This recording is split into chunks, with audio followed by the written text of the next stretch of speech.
Hello दोस्तों, आपका इस वीडियो में स्वागत है। आज हम आपकी कक्षा 11वीं का अध्याय 1 पढ़ेंगे जिसका नाम है समुच्चय भाग 1। आज हम इस वीडियो में पढ़ेंगे समुच्चय का परिचय और सारणीबद्ध विधि और समुच्चय निर्माण रूप क्या होते हैं। आइए जानते हैं समुच्चय क्या होते हैं। समुच्चय वस्तुओं के सुपरिभाषित संग्रह को हम समुच्चय कहते हैं। सुपरिभाषित संग्रह का मतलब क्या होता है, आइए इसको एक उदाहरण के माध्यम से जानते हैं। भारत की नदियों का संग्रह है। अगर मैं किसी बच्चे से ये पूछूं कि हमारे देश में कितनी नदियां बहती हैं, तो उसका एक पर्टिकुलर आंसर आएगा। और यही प्रश्न अगर मैं दूसरे बच्चे से पूछूं तो उसका भी सेम आंसर होगा। अगर मैं उन बच्चों से ये पूछूं कि तुम्हारे घर के आसपास कौन कौन सी नदियां बहती हैं और दूसरे बच्चे से पूछूं कि तुम्हारे घर के आसपास कौन कौन सी नदियां बहती हैं, क्या पता दोनों का आंसर अलग हो। तो ये एक सुपरिभाषित संग्रह को नहीं दर्शा रहे। लेकिन अगर जब मैंने उनसे ये पूछा कि भारत के अंदर कितनी नदियां बहती हैं, तो ये एक सुपरिभाषित संग्रह को दर्शा रहे हैं, क्योंकि दोनों ही बच्चों का जो जवाब है वो क्या आ रहा है, एक सुपरिभाषित संग्रह के रूप में आ रहा है। आइए दूसरे एग्जाम्पल को समझते हैं।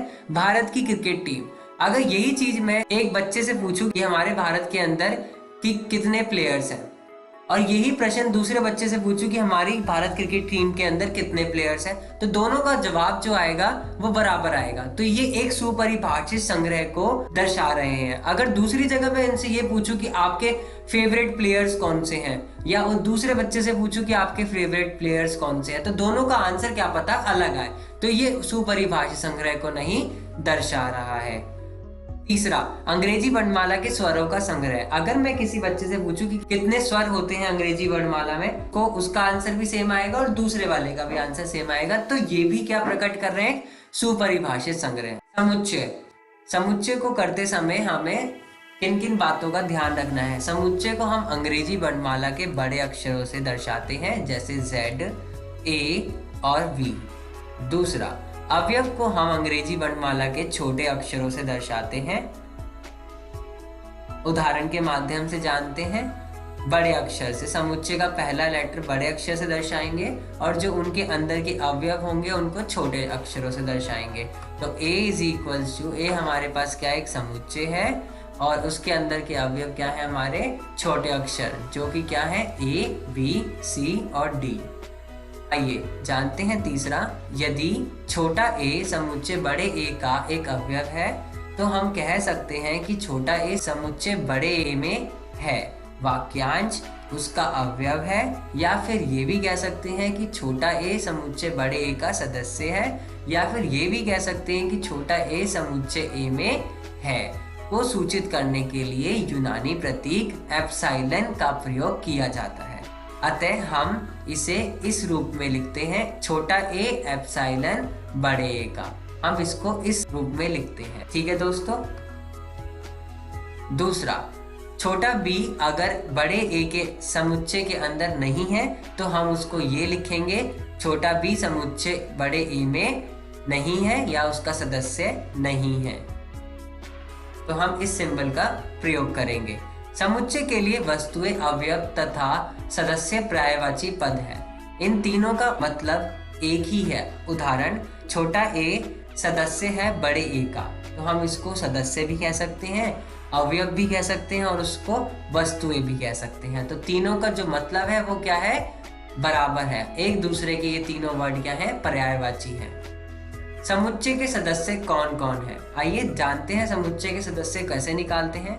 यदि A समुच्चय है हमारे पास, तो ये पूछता है क्या 1, 5, 7, 8 अथवा 9 ये उस समुच्चय के सदस्य है या नहीं। आइए जानते हैं A समुच्चय के अंदर कौन कौन से अवयव हैं, 2, 4, 6, 8, 10 और 12।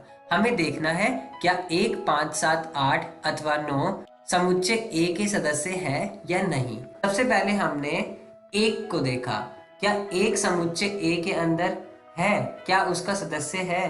तो 1 समुच्चय A के अंदर नहीं है, इसका मतलब 1 समुच्चय A का सदस्य नहीं है। 5 भी समुच्चय A का सदस्य नहीं है और इसी प्रकार 7 भी समुच्चय A का सदस्य नहीं है।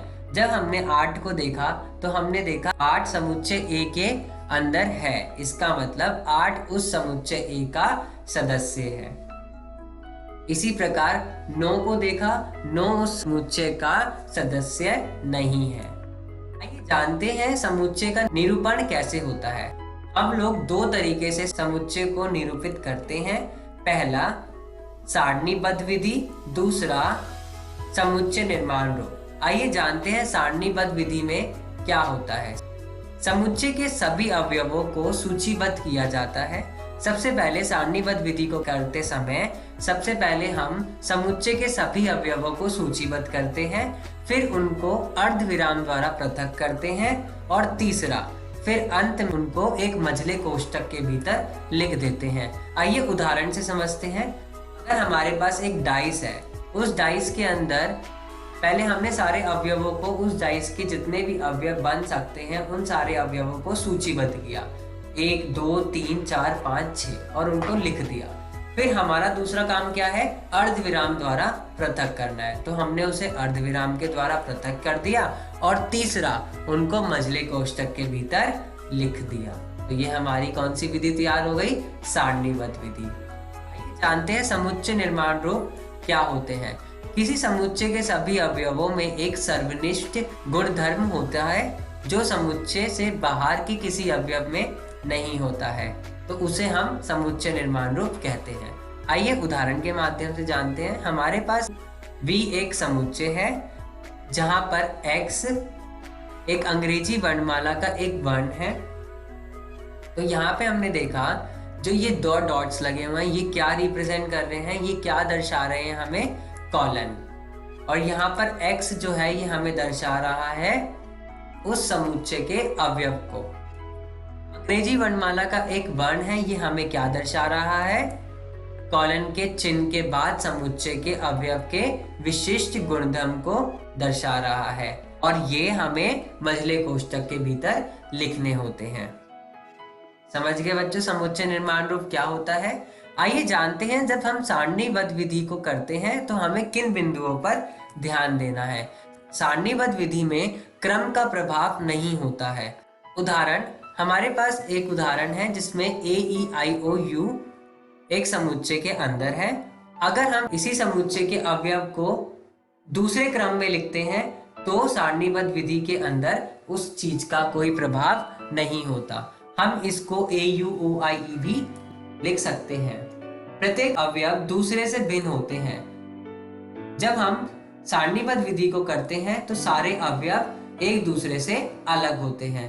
सारणीबद्ध विधि को करते समय हम किसी अवयव को दोबारा नहीं लिखते। उदाहरण, अगर हमारे पास एक वर्ड है स्कूल, SCHOOL, स्कूल के अंदर अगर हम इसे सारणीबद्ध विधि में लिखें तो हम कैसे लिखेंगे, SCHOL।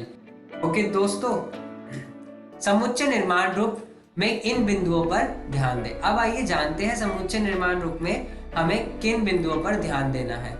अन्य अक्षरों का भी प्रयोग किया जा सकता है जैसे Y और Z इत्यादि। हम लोग हमेशा X का प्रयोग करते हैं तो हम X की जगह किसी भी अक्षर का प्रयोग कर सकते हैं। जैसे यहाँ पे दर्शाया हुआ है Y एक परिमेय संख्याओं का समुच्चय है और दूसरे उदाहरण में दिखाया गया है Z एक प्राकृतिक संख्याओं का समुच्चय है। दूसरा, कॉलन के द्वारा हम लोग समुच्चय निर्माण रूप को दर्शाते हैं। उदाहरण देखते हैं। यहाँ पे ये दो डॉट्स लगे हुए हैं, ये हमें कॉलन दिखा रहे हैं, तो ये क्या है, ठीक है। अगर ये वाले डॉट्स हैं, इसकी जगह कुछ और भी हम लोग किसी रूप से दिखाते हैं समुच्चय निर्माण रूप को, तो वो हमारा क्या हो जाएगा, गलत हो जाएगा। तीसरा, अगर किसी संख्या का समुच्चय एक निर्धारित रूप को नहीं मानता तो उसे समुच्चय निर्माण रूप नहीं कहेंगे। अगर ये किसी भी पैटर्न को या फिर किसी भी रूप को, निर्धारित स्वरूप को नहीं मानता तो हम उसको समुच्चय निर्माण रूप नहीं कहेंगे। इस वीडियो में हमने दोस्तों क्या सीखा, समुच्चय का परिचय, समुच्चय का निरूपण किससे कहते हैं, सारणीबद्ध विधि क्या होती है और समुच्चय निर्माण रूप किसे कहते हैं। अगर आपको और डिटेल में जानना है तो आप अपनी NCERT की कक्षा 11वीं की बुक का भी प्रयोग कर सकते हैं। अगली वीडियो में हम सीखेंगे कि सारणीबद्ध विधि को समुच्चय निर्माण रूप में कैसे लिखते हैं और समुच्चय निर्माण रूप को सारणीबद्ध विधि में कैसे लिखते हैं और साथ ही साथ समुच्चय के प्रकार। धन्यवाद दोस्तों।